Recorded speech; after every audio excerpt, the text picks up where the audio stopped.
तो सभी भाइयों एवं बहनों को नमस्कार। स्वागत है आपका आपके अपने चैनल सक्सेस जंक्शन एक कदम सफलता की ओर में। मेरा नाम है अतुल शुक्ला और हम लेकर के आ गए हैं आपके लिए मध्य प्रदेश सब इंस्पेक्टर भर्ती 2025 17 जनवरी सेकेंड शिफ्ट का एग्जाम एनालिसिस। काफ़ी सारे प्रश्न हमारे पास में आ चुके हैं जिनके बारे में आपको डिटेल में जानकारी देंगे। तो वीडियो को शुरू से लेकर के अंत तक देखिएगा, क्योंकि ये वीडियो आपके लिए अति महत्वपूर्ण है। डिटेल में आपको जानकारी देते हैं, बहुत सारे प्रश्न रिपीट हो रहे हैं, वो भी आपको हम दिखाएंगे। ठीक है, तो 100% रियल और ऑथेंटिक प्रश्न ही आपको कराए जाएंगे। चलिए, अपने प्रश्नों को भेजने के लिए अगर आगे आपका एग्जाम है तो आप अपने प्रश्नों को इस व्हाट्सएप नंबर 7052547003 पर भेज सकते हैं 1 घंटे के अंदर अंदर अपने नाम के साथ में। ठीक है ना। चलिए शुरुआत करते हैं। शुरुआत करने से पहले आपको दिखा दें कि भाई किन लोगों ने हमको प्रश्न भेजे हैं। सबसे पहले एक एक्स सर्विसमैन भाई हैं, उनको बहुत बहुत धन्यवाद। शायद वो इंडियन नेवी से हैं, उन्होंने प्रश्न भेजे हैं। ठीक है ना।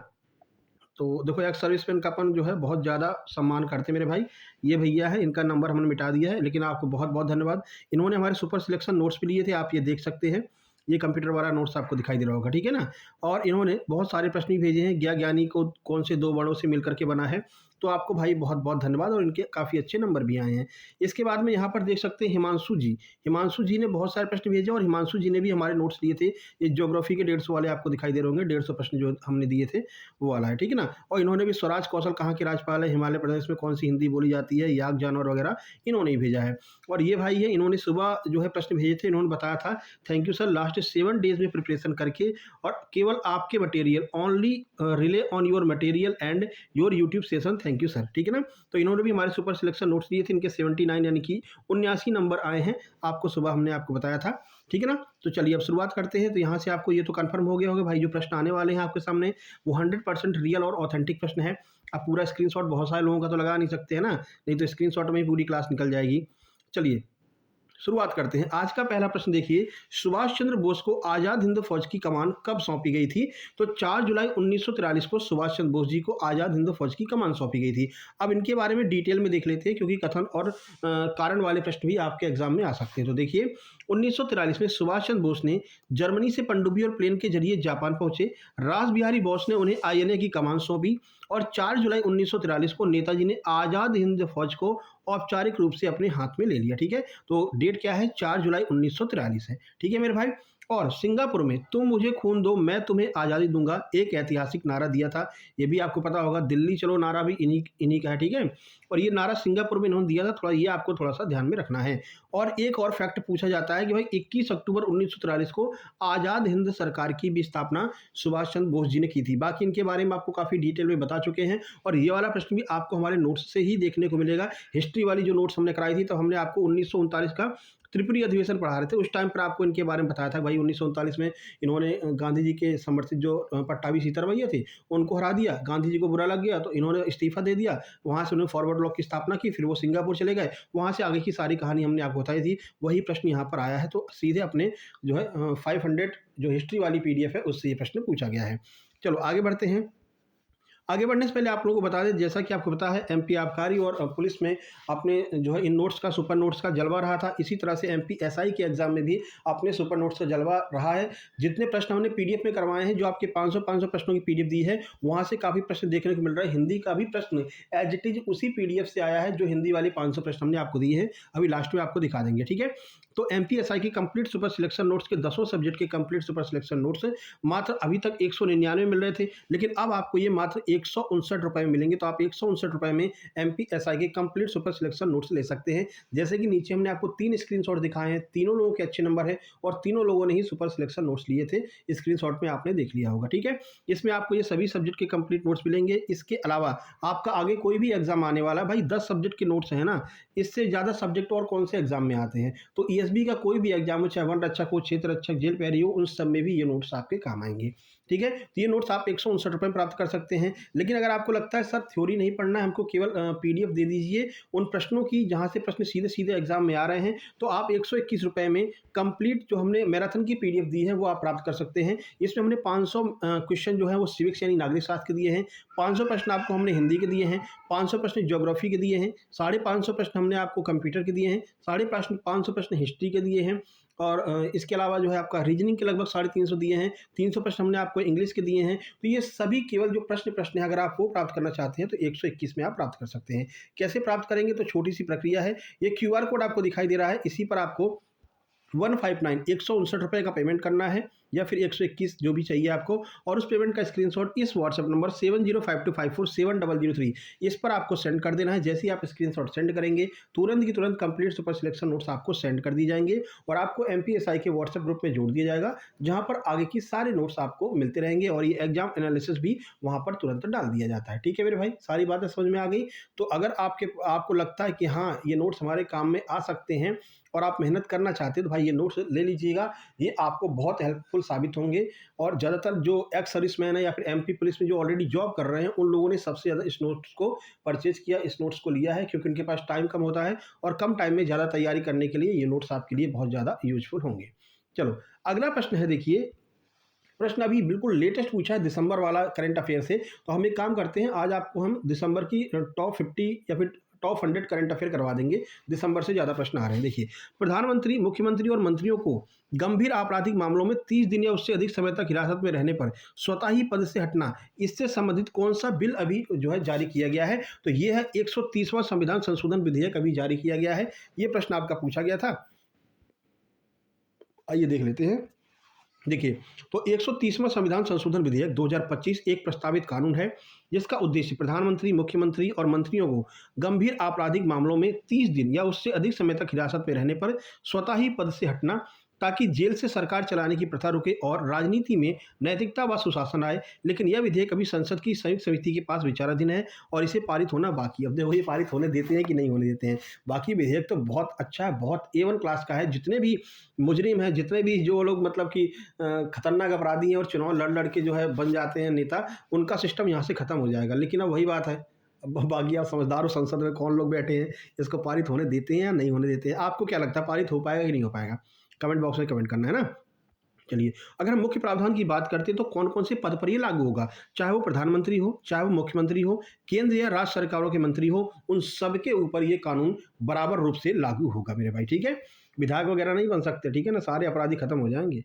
चलो, शर्त क्या है? यदि वे ऐसे किसी अपराध के अंतर्गत गिरफ्तार होते हैं जिसमें 5 साल या उससे अधिक सजा का प्रावधान है, तो लगातार 30 दिनों तक हिरासत में रहते हैं, तो भैया उनके ऊपर ये कानून लागू होगा। इतना डिटेल में इसीलिए बता रहे हैं क्योंकि हो सकता है आपसे कथन वाला बोल दे, भाई कथन 1, कथन 2, कथन 3, कथन 4, अब बताओ कौन सा सही है ना। इसके लिए आपको डिटेल में जानकारी होना आवश्यक है, इसीलिए हर प्रश्न के बारे में आपको हम डिटेल में जानकारी देते हैं। आप पहले दिन से देख रहे होंगे और जितने भी एग्जाम एनालिसिस हमने कराए हैं अभी तक, चाहे आबकारी हो, चाहे पुलिस हो, चाहे एमपी टेट वर्ग 3 हो, चाहे आपका सुपरवाइजर हो, सब में हम डिटेल में ही कराते हैं।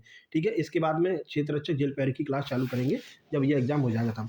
कार्रवाई देखिए, 30 दिन पूरे होने पर प्रधानमंत्री की सलाह पर राष्ट्रपति और राज्य के मुख्यमंत्री की सलाह पर राज्यपाल उन्हें पद से हटा देंगे, बशर्ते उन्हें जमानत ना मिली हो। जमानत नहीं मिलना चाहिए। उद्देश्य क्या है? संवैधानिक पदों पर बैठे लोगों के लिए उच्च नैतिक मानकों को स्थापित करना और भ्रष्टाचार पर रोक लगाना, इसके लिए यह जारी किया गया। बहुत अच्छा कानून है भाई, हम तो फुल सपोर्ट करते हैं। चलिए, अगला प्रश्न है, प्रेस की स्वतंत्रता किस अनुच्छेद में है? शायद प्रश्न इस तरह से आया था कि अनुच्छेद 19 में इनमें से कौन सी स्वतंत्रताएं हैं। ऑप्शन में दिया गया था प्रेस की स्वतंत्रता और वाक एवं अभिव्यक्ति की स्वतंत्रता, तो यही आपका आंसर हो जाएगा। चलिए डिटेल में बता देते हैं।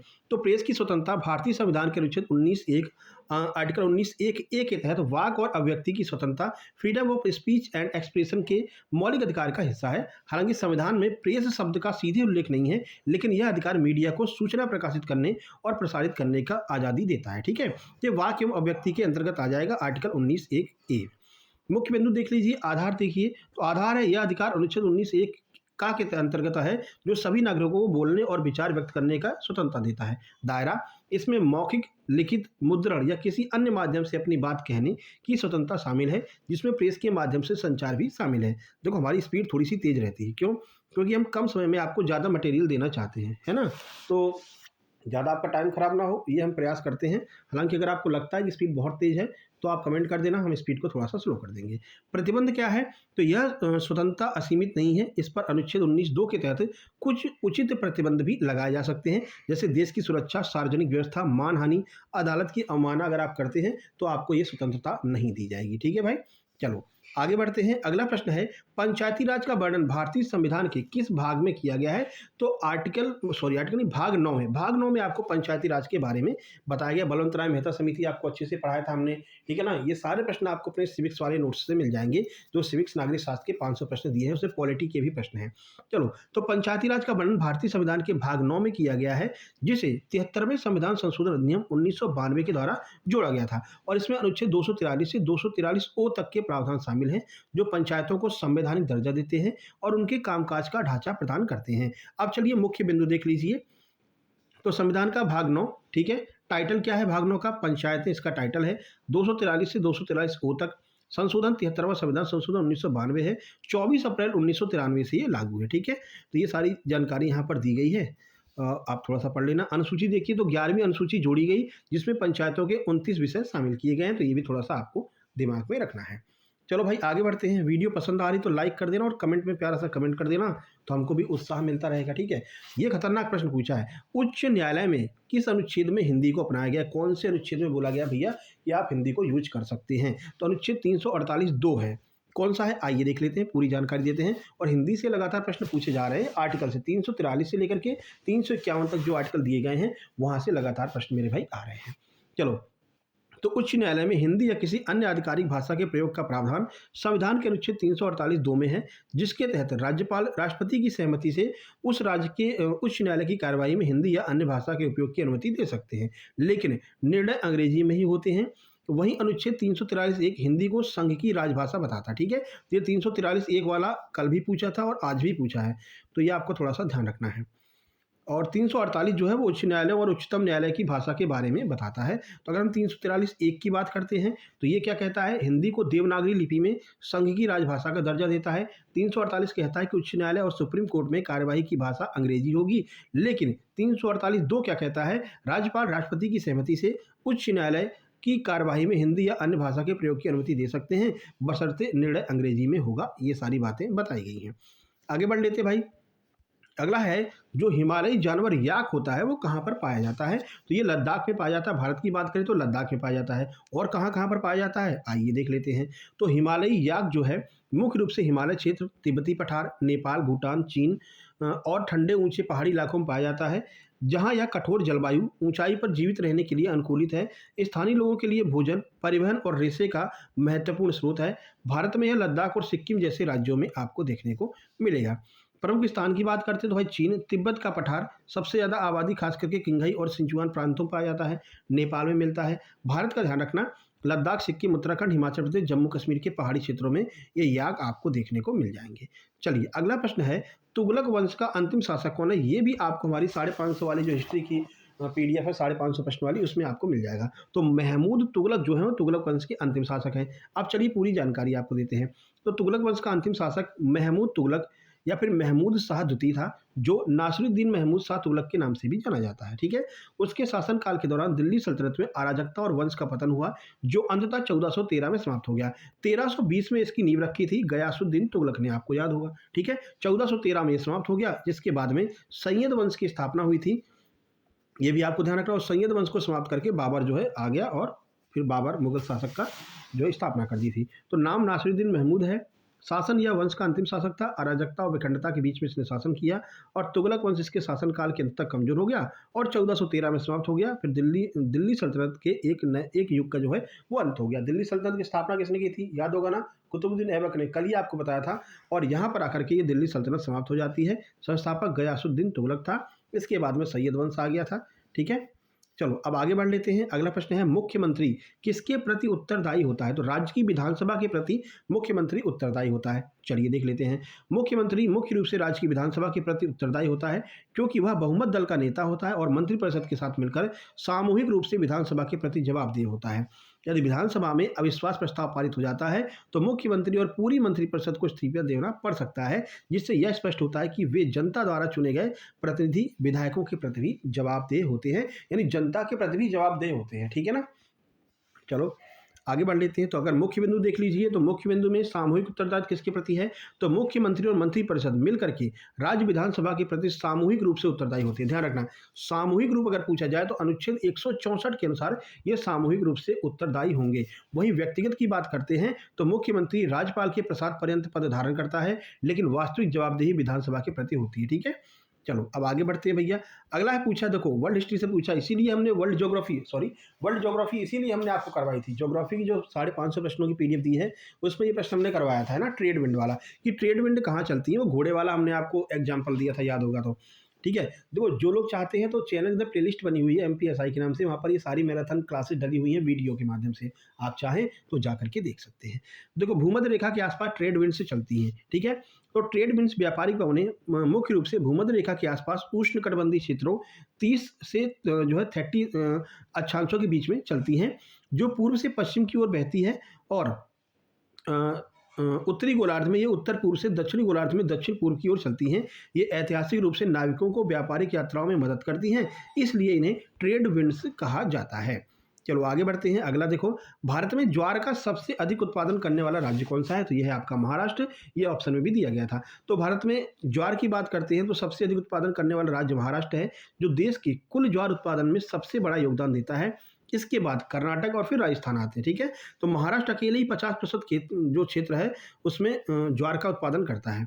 अब मुख्य बिंदु देख लीजिए, अग्रणी राज्य कौन सा है, महाराष्ट्र है। अन्य राज्य देख लीजिए, कर्नाटक, राजस्थान, मध्य प्रदेश, तमिलनाडु, आंध्र प्रदेश, ये क्रम से है। ठीक है, पहले पर महाराष्ट्र, दूसरे पर कर्नाटक, फिर राजस्थान, इस तरह से आपको ध्यान रखना है। चलिए उत्पादन का हिस्सा अगर देख लें तो महाराष्ट्र और कर्नाटक मिल करके भारत के ज्वार उत्पादन का 57.2% हिस्सा रखते हैं। खेती का क्षेत्र, महाराष्ट्र में ज्वार की खेती के लिए देश के कुल क्षेत्रफल का लगभग 50% हिस्से का इस्तेमाल होता है। अगला देखिए, अगला देखो, ये बिल्कुल करंट अफेयर है कि नहीं है। अभी धर्मेंद्र जी का जो निधन हो गया था, अभी आपको पता होगा, तो वहाँ से ये प्रश्न पूछ लिया। ठीक है, तो भाई 2025 की करंट अफेयर दिसंबर वाली अच्छे से पढ़ करके जाना, आज हम वीडियो बना देंगे। अभिनेता धर्मेंद्र को पद्म भूषण पुरस्कार कब मिला, तो 2012 में मिला इनको। ठीक है, अभिनेता धर्मेंद्र को 2012 में भारत सरकार के द्वारा पद्म पुरस्कार से सम्मानित किया गया, जो भारतीय सिनेमा में उनके महत्वपूर्ण योगदान को दर्शाता है। पुरस्कार कौन सा है, पद्म भूषण है। भारत का तीसरा सबसे बड़ा नागरिक सम्मान है, ये भी आपको ध्यान रखना है। अच्छा ये बताइए सबसे बड़ा नागरिक सम्मान कौन सा है भारत का, जल्दी से कमेंट बॉक्स से कमेंट कर दो। तो ध्यान रखना 2012 में इनको दिया गया था। आगे बढ़ते हैं। देखो ये मिला कि नहीं, देखो 550 जो प्रश्न आपको करवाए हिस्ट्री के, जो लास्ट वाली मैराथन कराई है उसमें हमने चार्ल्स मैडकॉफ के बारे में बताया था आपको। ठीक है, कि ये जो है प्रेस का मुक्तिदाता होता है। ठीक है, तो प्रेस का मुक्तिदाता कौन से गवर्नर को कहा जाता है, तो ये है चार्ल्स मैडकॉफ। गवर्नर वाली बीच में कुछ प्रश्न आए थे, लगभग 10 से 15 प्रश्न गवर्नर वाले थे। तो गवर्नर वाले प्रश्नों में हमने आपको ये प्रश्न कराया, अच्छे से हमको याद है। आप कहेंगे तो स्क्रीनशॉट भी इसका हम दिखा देंगे। ठीक है ना, लेकिन जिसके पास में नोट्स है वो लोग देख लेना, गवर्नर वाले पार्ट में आपको ये मिल जाएगा। तो सर चार्ल्स मैडकॉफ, ये प्रेस का मुक्तिदाता इनको कहा जाता है। तो सर चार्ल्स मैडकॉफ को प्रेस का मुक्तिदाता कहा जाता है क्योंकि उन्होंने 1835 में भारत में प्रेस पर लगे सभी प्रतिबंधों को हटाकर उसे पूर्ण स्वतंत्रता दे दी थी, जिसके कारण उन्हें यह उपाधि मिली थी। और 1835 से 1836 तक भारत के ये गवर्नर जनरल रहे थे। चलिए मुख्य बिंदु देख लेते हैं। लिटन, आपको ये भी पता होगा लॉर्ड लिटन ने जो है इस प्रतिबंध लगाया था, ये भी आपको ध्यान होगा, है ना। तो भारत का प्रेस का मुक्तिदाता इसको कहते हैं। 1823 के प्रेस विनियमों को निरस्त किया और प्रेस को आज़ादी प्रदान की थी इन्होंने, चार्ल्स मैडकॉफ ने। कार्यकाल 1835 से 36 तक भारत के गवर्नर जनरल रहे थे। इस कदम को भारत में प्रेस की स्वतंत्रता की दिशा में एक महत्वपूर्ण कदम माना जाता है। चलो ये लोग करंट अफेयर का भैया पूछा गया है, स्वराज कौशल कहाँ के राज्यपाल रह चुके हैं, तो ये मिजोरम के राज्यपाल रह चुके हैं। ठीक है, चलिए कुछ जानकारी आपको देते हैं। तो स्वराज कौशल मिजोरम के पूर्व राज्यपाल थे, जहां उन्होंने 1990 से 1993 तक कार्य किया। यह वरिष्ठ वकील, पूर्व सांसद थे, जिनका हाल ही में निधन हो गया है, 2025 में निधन हुआ है। करंट अफेयर देखो, अब एपटेक पूछ रही है सही से करंट अफेयर, है ना, नहीं तो इससे पहले जो कंपनी थी भैया 2020 का करंट अफेयर पूछ रही थी। ठीक है ना, तो अब एपटेक ठीक ठाक करंट अफेयर पूछ रही है, पिछले 6 महीनों का अच्छे से पढ़ करके जाना। तो करंट अफेयर की पीडीएफ हमने जो दी है उसको अच्छे से कर लेना, बाकी दिसंबर वाली हम करवा देंगे।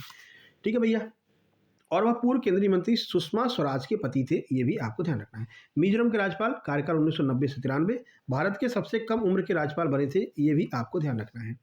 चलिए आगे बढ़ते हैं। अगला देखो, यहाँ पर जो है कथन वाला प्रश्न दिया गया था, क्या राष्ट्रपति को प्रधानमंत्री की सलाह मानना अनिवार्य है। 4 कथन दिए गए थे, तो चलिए डिटेल में देख लेते हैं। संविधान के अनुसार राष्ट्रपति परिषद की सलाह पर कार्य करने और अनुच्छेद 142 के तहत सर्वोच्च न्यायालय के द्वारा पारित आदेशों को लागू करने के लिए बाध्य है। और आर्टिकल 143 क्या कहता है? आर्टिकल 143 के अनुसार राष्ट्रपति सर्वोच्च न्यायालय से सलाह ले सकता है, लेकिन मानना या ना मानना ये डिपेंड करता है। देखो, दो कंडीशन है, पहली बात, दूसरी बात। पहली बात है कि देखो, जो राष्ट्रपति होगा वो मंत्रिपरिषद के हिसाब से कार्य करेगा। मंत्रिपरिषद कोई कानून या कोई बात कहती है राष्ट्रपति से कि भैया इसको करना है, तो राष्ट्रपति मना नहीं कर सकता। हाँ, ये है कि पुनर्विचार के लिए लौटा सकता है, देख लो यार, एक बार और देख लो, कोई दिक्कत है इसमें, देख लो अगर तुमको ठीक ठाक लगे तो। अगर दोबारा से मंत्रिपरिषद ने भेज दिया, प्रधानमंत्री ने कह दिया, तो ये अनिवार्य रूप से उसको करना ही पड़ेगा। हालांकि कुछ मामलों में वीटो का इस्तेमाल हो सकता है, लेकिन ज़्यादातर मामलों में उनको मानना ही पड़ता है, ठीक है। लेकिन दूसरा कंडीशन है यहाँ पर सर्वोच्च न्यायालय वाली। सर्वोच्च न्यायालय की बातों को मानने के लिए ये कोई मतलब कि प्रेशराइज नहीं है कि मानना पड़ेगा। हाँ, आर्टिकल 143 कहता है कि जो है राष्ट्रपति सर्वोच्च न्यायालय से सलाह मांग सकता है कि यार ये बात है, क्या इसको कर सकते हैं कि नहीं कर सकते हैं। अब जो सर्वोच्च न्यायालय है वो उसको कह सकता है कि हाँ इसको कर लो या ना कर लो। अगर सर्वोच्च न्यायालय ये कहता है नहीं तुमको करना नहीं है, मैंने कह दिया तो कह दिया, तो ये नहीं हो पाएगा। यानी सर्वोच्च न्यायालय के बातों को मानने के लिए राष्ट्रपति बाध्य नहीं होता है, लेकिन मंत्रिपरिषद की बातों को मानने के लिए बाध्य होता है। दोनों में डिफरेंस समझ में आ गया? अगर समझ में आ गया तो जल्दी से कमेंट बॉक्स में कमेंट कर दो कि वीडियो कैसी लग रही है आपको। ठीक है मेरे भाई, चलो आगे बढ़ते हैं। प्रश्नों की संख्या ज़्यादा है, अंत तक बने रहना, सपोर्ट करना, ये आप लोगों का जो है पूरा सिस्टम बनेगा। कौन सा राज्य खास श्रेणी के अंतर्गत आता था? वो ऑप्शन दिए थे पंजाब, हिमाचल, उत्तर प्रदेश। तो पंजाब जो है वो श्रेणी खा के अंतर्गत आता था। चलिए देख लेते हैं। देखो, राजभाषा अधिनियम 1976 के अनुसार पंजाब खास श्रेणी यानी कि रीजन बी के अंतर्गत आने वाला राज्य था, जिसमें गुजरात, महाराष्ट्र, पंजाब राज्य तथा चंडीगढ़, दमन और दीप, दादर नगर हवेली जैसे केंद्र शासित प्रदेश भी शामिल थे। जबकि उत्तर प्रदेश जो है वो का श्रेणी में और हिमाचल प्रदेश जो है ये गा श्रेणी में आया करता था। ठीक है, अब देखो का श्रेणी वाले देख लीजिए, तो का श्रेणी में और कौन, मतलब खास श्रेणी में और कौन कौन था? गुजरात, महाराष्ट्र, पंजाब और केंद्र शासित प्रदेश दमन दीप, दादर एवं नागर हवेली। ठीक है, उत्तर प्रदेश का श्रेणी में आता था। अब ये डिटेल में आपको दे दिया है, तो ये आपके लिए फायदेमंद साबित होगा। हिमाचल प्रदेश 1966 में बना है और ये का या फिर गा श्रेणी में शामिल किया गया, खास श्रेणी में नहीं था ये। ठीक है भाई, अब चलो देखो श्रेणी से भी प्रश्न पूछिए। बिंद प्रदेश वाला बहुत प्रश्न पूछ रहा है, एमपी से बिंद प्रदेश से प्रश्न डेली पूछ रहा है। सुबह वाली एग्जाम एनालिसिस भी आपने देखा होगा। बिंद प्रदेश को बी श्रेणी से सी श्रेणी में कब डाल दिया गया था? तो 1950 में ऐसा किया गया था। चलिए देखिए, गठन इसका 1948 में हुआ। भारत की स्वतंत्रता के बाद बघेलखंड और बुंदेलखंड रियासतों को मिलाकर के बिंद प्रदेश का गठन हुआ, जो शुरू में एक रियासती संघ था। 1950 25 जनवरी 1950 को इसे बिंद प्रदेश नाम दिया गया और यह पार्ट सी का राज्य बन गया। ठीक है, तो 1950 में पार्ट सी में इसको शामिल किया गया था। इसके बाद में क्या हुआ भैया? 1956 आ गया। 1956 में भाषाई आधार पर राज्यों के पुनर्गठन के दौरान बिंद प्रदेश को मध्य प्रदेश पार्ट बी में समाहित कर दिया गया था। ठीक है, तो पार्ट बी में कब डाला था? 1956 में, ये आपको ध्यान रखना है। और पार्ट सी में कब था? 1950 में। जो भी आपसे पूछे आप आंसर लगा सकते हो। चलो साइंस का प्रश्न देख लेते हैं। एंजाइम के क्या कार्य हैं? ये भी आपको करा रखा है एंजाइम वाला। जब आप जो साइंस वाली पीडीएफ हमने आपको दी है तो उसमें देखना एंजाइम वाले प्रश्न मिलेंगे।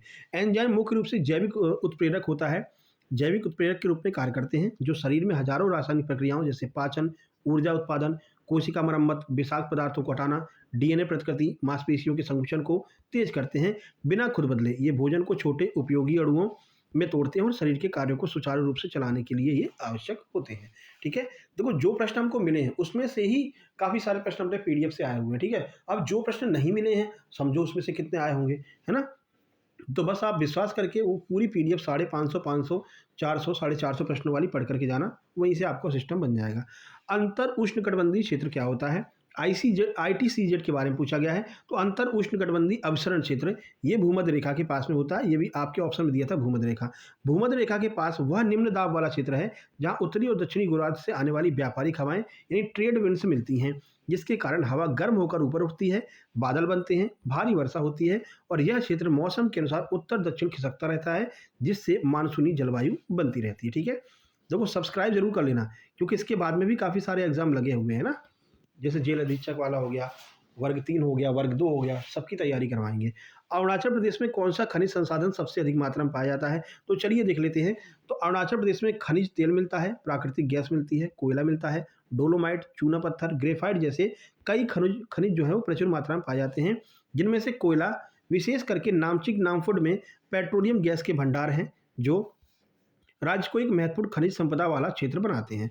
साथ ही हाल ही में वेनेडियम और लिथियम जैसे खनिजों की भी खोज की गई है। अब यहाँ पर ये सब डिटेल में दिया है, तो ये आप आराम से चाहे तो वीडियो पॉज करके पढ़ लेना, या फिर जब आप नोट्स लेना तो आराम से इसको बैठ करके पढ़ लेना, कहाँ पर ग्रेफाइट वगैरह कहाँ पर पाया जाता है ना। चलो अब आगे बढ़ लेते हैं, क्योंकि बहुत टाइम लग जाएगा अगर पूरा पढ़ेंगे तो। देखो प्रश्न दिया गया है, ये भी कथन वाला था, केरल में जलाशयों का मुख्य उपयोग किस लिए होता है? मछली पकड़ने के लिए, लंबे लंबे जलमार्ग के लिए, किस लिए होता है? तो देख लेते हैं केरल के बारे में। तो केरल में जलाशयों, बैक वाटर, झीलों और नदियों का मुख्य उपयोग मछली पकड़ने, मत्स्य पालन, किफ़ायती परिवहन, कृषि स्पेशली चावल की खेती और पर्यटन हाउस बोट क्रूज के लिए किया जाता है, जहाँ से स्थानीय अर्थव्यवस्था और आजीविका का एक बड़ा आधार है, खास करके कुटनाड जैसे क्षेत्रों में जहाँ पानी के भीतर खेती होती है। ठीक है, तो जैसे अपने यहाँ खेत होते हैं ना, वैसे इनके यहाँ झीलों तालाब होते हैं। ठीक है ना, बढ़िया नाव अपने द्वार पर आ जाती है, बढ़िया नाव में बैठो और बाजार गए, सामान ले आए, फिर नाव से वापस आ गए। ठीक है ना, तो वहाँ पर बहुत सारे परिवहन का भी कार्य जो है ये तालाब और जलाशय करते हैं। आगे, विजयनगर साम्राज्य का संस्थापक, ये तो लास्ट वाली मैराथन में कराया था आपको, हिस्ट्री वाली में। हरिहर बुक्का के बारे में आपको डिटेल में समझाया था, बहुत अच्छे से समझाया था भैया। हरिहर बुक्का ने, कृष्णदेव राय का प्रश्न आया था, तब हमने आपको हरिहर बुक्का के बारे में बताया था। चलिए देख लेते हैं संगम वंश, पूरी आपको हमने बताया, आप देखिए एक बार, है ना, ऐसे ही नहीं भैया, काफ़ी टाइम से एनालिसिस करवा रहे हैं, इतनी तो अपन को एक्सपीरियंस हो चुका है। देखो, तो विजयनगर साम्राज्य के संस्थापक हरिहर प्रथम, जिन्हें हक्का कहते हैं, या फिर उनके भाई बुक्का राय प्रथम थे, जिन्होंने 1336 ईस्वी में तुंगभद्रा नदी के किनारे इस शक्तिशाली दक्षिण भारतीय साम्राज्य की स्थापना की थी, जो आगे चल करके संगम वंश के रूप में जाना जाता है। और संगम वंश के प्रतापी राजा कौन थे? कृष्णदेव राय। देखिए, तो संस्थापक हरिहर बुक्का 1336 ईस्वी, तुंगभद्रा नदी के किनारे, जो वर्तमान हम्पी में है। इन्हें संत विद्यारण्य से इनको प्रेरणा मिली थी और इन्होंने इस वंश की स्थापना की थी। चलो आगे बढ़ते हैं। अगला, करो या मरो के जो नारा है, इससे संबंधित स्टेटमेंट वाला प्रश्न दिया गया था। तो चलिए डिटेल में देख लेते हैं। तो करो या मरो, डू और डाई का नारा महात्मा गांधी ने 8 अगस्त 1942 को भारत छोड़ो आंदोलन के दौरान दिया था। इसी दौरान आपको ध्यान होगा ऑपरेशन जीरो आवर चलाया गया था, जिसके बारे में लास्ट वाली हमने आपको वीडियो में बताया था, ऑपरेशन जीरो आवर के बारे में, कि जब ये करो और मरो का नारा चालू किया गया था, ऑपरेशन जीरो आवर चालू किया, महात्मा गांधी समेत सभी बड़े नेताओं को जेल में बंद कर दिया गया था। ठीक है, हाँ कहाँ आ गए, जिसमें उन्होंने देश की आज़ादी के लिए या तो सफल होने या फिर प्रयास में मर मिटने का आह्वान किया था, ताकि गुलामी कायम ना रह सके। अब चलो देख लेते हैं थोड़ा सा डिटेल में। किसने दिया? महात्मा गांधी ने, 8 अगस्त 1942 को। संदर्भ क्या था? भारत छोड़ो क्विट इंडिया मूवमेंट के आरंभ के समय मुंबई, तत्कालीन मुंबई के ऐतिहासिक भाषण में इन्होंने इसके बारे में बताया था। अर्थ क्या था? इस नारे का मतलब था कि भारतीय नागरिक या तो भारत को ब्रिटिश शासन से आज़ाद कराएंगे या इस संघर्ष में अपनी जान दे देंगे, वे गुलामी में अब जीवित नहीं रहेंगे। तो इस तरह का स्टेटमेंट वाला प्रश्न बना करके आपसे पूछा गया होगा। आगे, ऋग्वेद के बारे में पूछा गया था, वही स्टेटमेंट वाला बना करके। तो ऋग्वेद क्या है, इसके ब्राह्मण के बारे में पूछा गया था। आइए देख लेते हैं। देखो, इसके बारे में बहुत डिटेल में आपको हमने बता दिया, तो ऊपर ऊपर से बता देते हैं, बाकी आप पढ़ लेना। ऋग्वेद सबसे प्राचीन वैदिक ग्रंथों में से एक है, जिसमें देवताओं की स्तुति के मंत्र हैं और 10 मंडलों में व्यवस्थित किया गया है, जिसमें मुख्य ब्राह्मण ग्रंथ ऐतरेय और कौशिकी हैं। ठीक है, दोनों का नाम ध्यान रखना, जो यज्ञों और अनुष्ठानों की व्याख्या करते हैं। खास करके ऐतरेय ब्राह्मण ऋग्वेद से जुड़ा सबसे प्रमुख है और ऋग्वेद के अर्थ को समझने में मदद करता है। बाकी देखो, यहाँ पर हमने पूरा डिटेल में आपको बता दिया है, या आप आराम से चाहें तो वीडियो को पॉज करके पढ़ लें, या जब नोट्स लेना तो उसमें आपको मिल जाएगा ग्रुप में, तो वहाँ आप इसको पढ़ लेना। ठीक है, पूरा ऐतरेय कौशिकी इन सब के बारे में बता रखा है हमने। चलो अब मैथ और रीजनिंग देख लेते हैं। तो देखो, ट्रेन से 2 प्रश्न पूछा गया था, एवरेज स्पीड से पूछा गया था, और जो वो नेवी वाले भैया है ना, एक्स सर्विसमैन वाले, अभी बताया था आपको, उन्होंने प्रश्न भेजा, लेकिन काफ़ी लेट भेजा इस प्रश्न को, इस वजह से उसको हम इसमें शामिल नहीं कर पाए। प्रश्न तो उन्होंने भेजा था, शायद 160 किलोमीटर प्रति घंटा की स्पीड से चलती है, हाँ, फिर शायद 180 किलोमीटर प्रति घंटा की स्पीड से कुछ दूरी तय करती है। तो बताइए 320 किलोमीटर दूरी को तय करने के लिए एवरेज स्पीड क्या होगी? इस तरह का प्रश्न था, लास्ट में उन्होंने भेजा था। प्रॉफिट लॉस के 2 प्रश्न, सीरीज के 3 से 4 प्रश्न हैं। ब्लड रिलेशन के 2 प्रश्न हैं। एक प्रश्न ये आया था कि इसमें कौन सा गलत है, ये आप छाट करके देख लेना। ठीक है, और ऑर्डर रैंकिंग से आया था, एक प्रश्न क्लॉक का आया था। न्याय निगमन से प्रश्न पूछा है, मानसिक अभिरुचि के 2 प्रश्न हैं, न्याय निगमन का भी एक प्रश्न है, डायरेक्शन के भी प्रश्न हैं, सिटिंग अरेंजमेंट, लगभग 18 प्रश्न आपके रीजनिंग से पूछे गए हैं। ठीक है, और मैथ की बात करते तो 3 से 4 प्रश्न आपके मैथ के पूछे गए, जिनमें 2 प्रश्न आपके ट्रेन के थे और 2 एकदम सरल लेवल के थे। मतलब सिंपल ही मैथ आ रहा है, मैथ के लिए ज़्यादा परेशान होने की आवश्यकता नहीं है। जो मैथ्स के नोट्स दिए हैं उसको अगर आप कर लोगे तो उतने में ही काम हो जाएगा। मैथ की हमने थ्योरी पीडीएफ दी है। ठीक है, क्योंकि हमको पता था मैथ आएगा नहीं ज़्यादा, है ना, इसलिए हमने मैथ का मैराथन नहीं करवाई थी। जो आएगा एकदम सिंपल आएगा। चलो हिंदी की बात करते हैं। तो भैया हिंदी में प्रश्न आया था, अर्धस्वर क्या होते हैं? तो देखो, अर्धस्वर वे ध्वनियाँ हैं जो स्वर और व्यंजन के बीच की स्थिति में रहती हैं, जैसे कि या एवं वाह। तो या और वाह ये दोनों क्या हैं? ये दोनों अर्धस्वर हैं, ध्यान रखना। हिमालयी क्षेत्र में कौन सी बोली बोली जाती है? तो कुमाऊँ बोली जो है वो हिमालयी क्षेत्र में बोली जाती है। एक और प्रश्न आया था कि गढ़वाली बोली जो है वो कहाँ पर बोली जाती है? तो शायद ये भी आया था या इसी का प्रश्न ऑप्शन था, ये पता नहीं है, लेकिन ये प्रश्न पूछा गया था। आगे दो ज्ञा वाले के बारे में आपको बताया था ना हमने, हिंदी की पीडीएफ में आपको एज इट इज ऐसा ही मिल जाएगा। ज्ञा किन दो अक्षरों से मिलकर के बना था? तो आपको बताया था कि जा और या से मिलकर के बनता है। इसके लिए हमने आपको हिंदी टाइपिंग का एग्जाम्पल भी दिया था कि जब आप हिंदी टाइपिंग में बिना शॉर्टकट की के ज्ञा लिखते हैं तो कैसे लिखते हैं। सबसे पहले आप जा दबाएंगे, जा को आधा करेंगे, उसके बाद में जो या चुले वाला या होता है इसको दबाएंगे तो ज्ञा बन जाता है बिना शॉर्टकट की के। एज इट इज ऐसा ही हमने आपको हिंदी वाले मैराथन में बताया था और हिंदी वाली पीडीएफ में आपको ये बिल्कुल ऐसे का ऐसा ही रखा मिल जाएगा। ठीक है, देख लेना जा करके जिनको विश्वास ना हो रहा मेरे भाई। ठीक है, तो ये प्रश्न आया है। अब आपसे छा पूछ सकते हैं, तो ये भी आपको बताना है कि छा जो है वो किसके योग से बनता है, आगे आपसे पूछ सकते हैं। चलिए इंग्लिश की बात कर लेते हैं। तो इंग्लिश में देखो, इंग्लिश में वन वर्ड आपको इंग्लिश के लगभग 300 प्रश्न दिए हमने, ठीक है ना। तो देखो क्या पूछा है, one who use both hand for writing, यानी कि एक ऐसा व्यक्ति जो अपने दोनों हाथों का प्रयोग कर सकता है लिखने के लिए, वो क्या होता है, उसको एम्बीडेक्ट्रस कहते हैं। वो कैब के दो प्रश्न हैं, एक प्रश्न नरेशन से पूछा है, एक आपका एक्टिव वॉइस पैसिव वॉइस से आया है। ग्रामोफोन एक क्वेश्चन ये आया था। होमोनिम्स आपका एक क्वेश्चन आया था। एक वन वर्ड में और आया था, हु क्रिएट मैप, जो मैप का निर्माण करता है उसको क्या करते हैं, क्या कहते हैं, जो मैप बनाता है। ठीक है, चलिए कंप्यूटर देख लें। तो 30 मिनट से ऊपर की वीडियो होगी, प्रश्न ज़्यादा थे ना और डिटेल में समझाया भी था। पूछा गया मार्क वन कंप्यूटर का आविष्कार कब हुआ था? तो 1944 में मार्क वन कंप्यूटर का आविष्कार हुआ था। सबसे तेज मेमोरी कौन सी होती है? जो कैश मेमोरी होती है वो सबसे तेज होती है। वैसे सबसे तेज रजिस्टर होता है। अगर रजिस्टर ऑप्शन में है तो रजिस्टर लगाएंगे, नहीं तो कैश मेमोरी लगाएंगे। देखो सेकेंडरी मेमोरी के लिए किसका उपयोग किया जाता है? 4 ऑप्शन दिए गए थे। बाकी ईमेल को मर्ज करने के लिए तो मेल मर्ज का प्रयोग करते हैं। इस तरह के प्रश्न आपके कंप्यूटर में आए थे मेरे भाई। ठीक है, तो कंप्यूटर के 550 प्रश्नों वाली पीडीएफ पढ़ लेना, आपका काम हो जाएगा। बाकी ये हमने आपको बता रखा भैया, इनका शायद कुछ ऐसे नाम था, चार्ली टेंगो ऐसे कुछ करके नाम था, ध्यान नहीं आ रहा है। लेकिन भाई आपको बहुत बहुत धन्यवाद, जो एक्स सर्विस मैन है भाई, ठीक है, इंडियन नेवी से हैं ये, तो आपको बहुत बहुत धन्यवाद। चलिए अब वीडियो को लाइक कर दो भैया, लाइक करने में काहे कोताही बरत रहे हो, जल्दी से लाइक कर दो, शेयर कर दो। चैनल पर पहली बार आए हैं सब्सक्राइब करके नोटिफिकेशन बेल दबा लीजिए। ये हमारा व्हाट्सएप नंबर है जिस पर आप व्हाट्सएप करके अपने नोट्स प्राप्त कर सकते हैं। जो क्यूआर पर पेमेंट नहीं कर पा रहे हैं कोई दिक्कत नहीं है, यहाँ से फ़ोनपे नंबर ले लेना, उस पर पेमेंट करके अपना स्क्रीनशॉट भेज के नोट्स ले सकते हैं। मिलते हैं नेक्स्ट वीडियो में, तब तक के लिए नमस्कार, धन्यवाद। बहुत जल्दी हम करंट अफेयर लेकर के आ रहे हैं 2025 वाला दिसंबर का, ठीक है, तो उसके लिए तैयार रहना। तब तक के लिए धन्यवाद।